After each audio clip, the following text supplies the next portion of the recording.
बच्चा के हमारे के बचावत हम जिंदगी भर चरण धो के हम पी अपने हाथे लैट्रिन साफ करे को तो अपने हाथे पानी पियावे को तो अपने हाथे मुंह सुरावे को तो अपने हाथे मुंह धोआवे को। बात करते हूँ जब बेटा एक अपनी माँ से बोलता है कि माँ मैं ठीक हो जाऊंगा कि नहीं, तो सोचिए कितनी तकलीफ होती होगी। जिस समाज के लिए मैं किया था वो समाज आज तक देखने तक, पूछने तक, हाल चाल लेने तक नहीं आया। पर अफसोस की बात होती है। साइकिल से मान्यवर कांसीराम जी के साथ ये गाजीपुर से दिल्ली तक गए, उस समाज के लोग इन्हें भूल गए।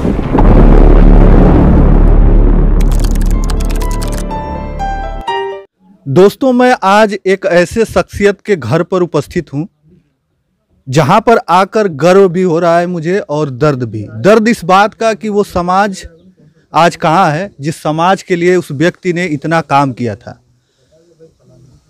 दोस्तों नमस्कार, मैं हूं संतोष और आप देख रहे हैं सोलफ हिंदी। दोस्तों, इस समय मैं गाजीपुर जिले के एक छोटे से गांव सम्मनपुर में हूं और सम्मनपुर देवकली विकास खंड के अंतर्गत आता है।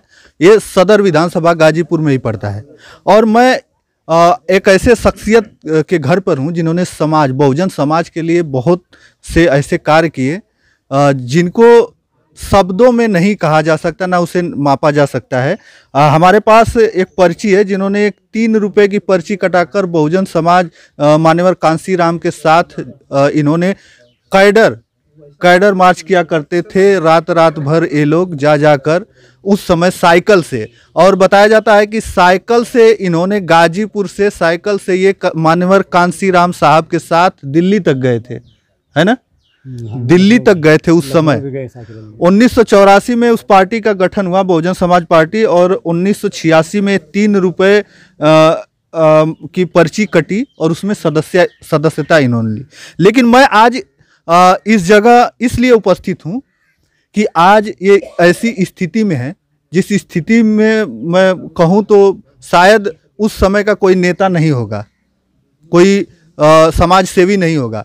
और समाज सेवी की अगर बात करूं तो ये ऐसे समाज सेवी हैं जो जिनका आज तक कहीं पे भी आप देखेंगे। आज की समाज सेवी, अगर समाज सेवकों की अगर हम बात करें तो उनका समाज सेवा आपको इंटरनेट और सोशल मीडिया पर दिख जाएगा, क्योंकि अगर वो कुछ भी करेंगे तो वो हमेशा लाइमलाइट में रहते हैं। लेकिन एक ऐसे समाज सेवी जिनके घर पर मैं आया हूँ, 1986 में ये कैडर मान्यवर कांसीराम के साथ किया करते थे। रात भर जाके समाज से जुड़े लोगों को बताया करते थे और बड़ा संघर्ष रहा है इनका। इनके 2 बेटे और 2 बेटियां हैं। जब बेटी की शादी हुई तो बेटा, एक जवान बेटा था बड़ा, वो उसे लगा कि शादी हुई तो बहुत कर्ज हो गया, तो हमें कहीं जाकर कुछ काम धंधा करना चाहिए। तो वो कहीं बाहर दिल्ली मुंबई जैसे शहरों में जाकर कमाना शुरू किया और वहीं पर मजदूरी करते वक्त वो गिर जाता है और उसके शरीर पर ऐसा चोट हो जाता है जो पैरालाइज, पूरा शरीर पैरालाइज होता है। यहाँ वहाँ दुनिया भर का इन्होंने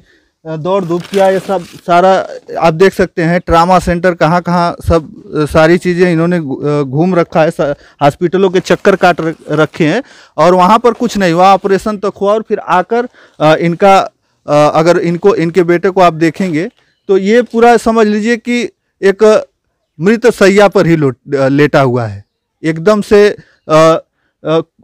उनके शरीर में कोई हरकत नहीं होती है और आज तक कोई इनको मदद के लिए कोई नेता, कोई विधायक, कोई मंत्री, जबकि कुछ दिन बाद ही चुनाव था, विधानसभा का चुनाव था, लोग बहुत आए थे। 10 नवंबर को घटना है। हाँ, और 10 नवंबर की वो घटना है। उसके बाद से ही जो है चुनाव चालू हुआ।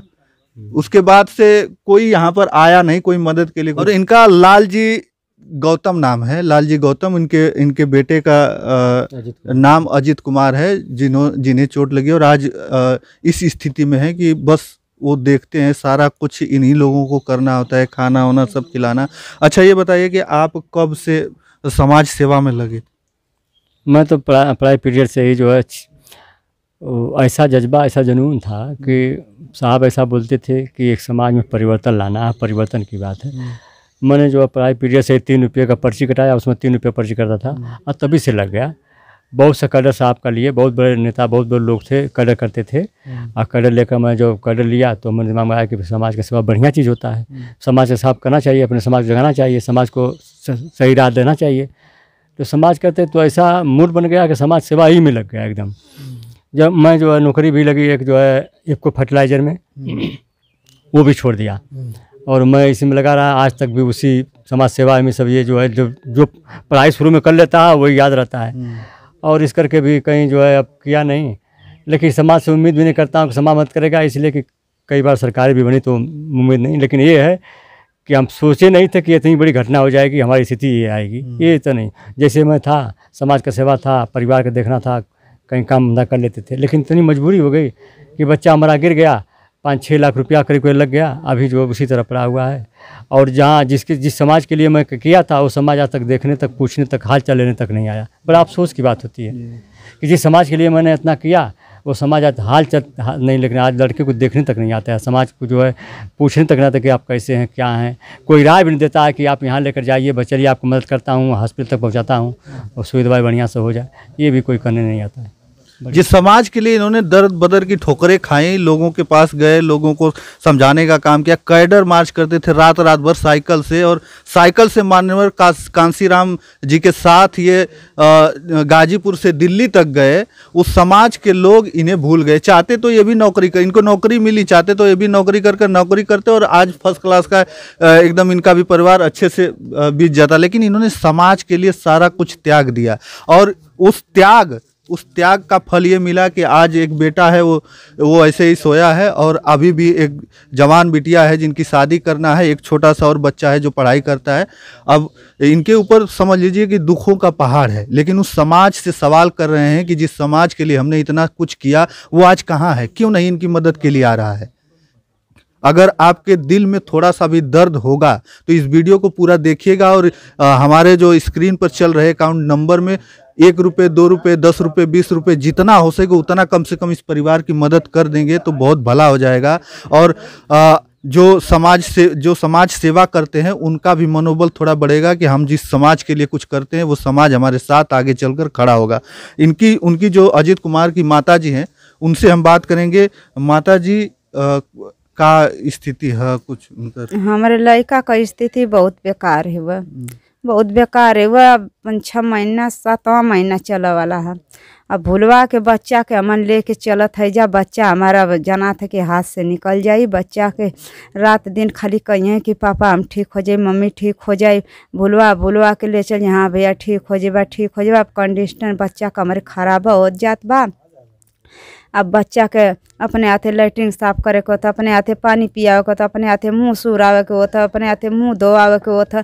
कहीं ऋण कर जा न जात है जा तो वो बच्चा पानी बिना ताकत है, खाना बिना ताकत है, 1 कोर 2 कोर तक खाए के खानो ना खा जात बा। अब बच्चा के हमारे के बचावत तो हम जिंदगी भर चरण धो के हम पी। देखिए, कर्ज के लिए दर बदर भटकना पड़ रहा है और बहुत कर्ज में डूब चुका है परिवार। और ये इतने स्वाभिमानी है कि हम लोग वीडियो बनाने आए तो बनाने नहीं दे रहे थे, कह रहे थे कि नहीं हमें हमारे हाल पर ही छोड़ दीजिए, हम जैसे हैं वैसे हम गुजारा कर लेंगे। लेकिन हमको लगा कि ऐसे परिवार की हमें मदद करनी चाहिए। अगर हम ऐसे परिवारों की मदद नहीं करेंगे तो फिर हमारा ये वीडियो बनाने का कोई मकसद नहीं होगा। और हमारा मकसद है कि लोगों की हम मदद करें, अपने वीडियो के माध्यम से लोगों तक पहुंचाएं ऐसे दर्द को, लोग जानें और लोगों की मदद करें। आज 2 रुपये 4 रुपये लोग ऐसे ही उड़ा देते हैं, अगर वही 2-4 रुपये की अगर इनकी मदद करें तो लाखों हजारों में लोग, तो एक परिवार की मदद हो सकती है। और मैं उनके बेटे को भी मैं दिखाऊंगा अपने वीडियो में। और उनकी ये स्थिति है कि शरीर काम नहीं करता है उनका, और लेकिन बात करते हैं वो, बात करते हो। जब बेटा एक अपनी माँ से बोलता है कि माँ मैं ठीक हो जाऊंगा कि नहीं, तो सोचिए कितनी तकलीफ होती होगी। अगर आपको भी ऐसा लगता है कि हमें इनकी मदद करनी चाहिए तो आप ज़रूर इनकी मदद कीजिए। आप इनको 1 रुपये 2 रुपये 4 रुपये जितनी आपको हो सके उतना मदद कीजिए। और मैं उन समाज के जो ठेकेदार हैं उनसे तो मैं कहूँगा कि कम से कम इनके परिवार में एक बार आके बैठ जाइए। आपसे कोई मदद की उम्मीद नहीं लगाए बैठे हैं, बस आप इनके परिवार में आ जाएंगे तो इन्हें भी लगेगा कि जिस समाज के लिए हम चले वो साथ में, जिनके साथ में हम चलें उनके साथ के लोग अभी भी हमारे साथ खड़े हैं। तो सारा कुछ हम और भी इस वीडियो में दिखाते रहेंगे, लेकिन बस इस वीडियो में इतना ही। बहुत बहुत धन्यवाद।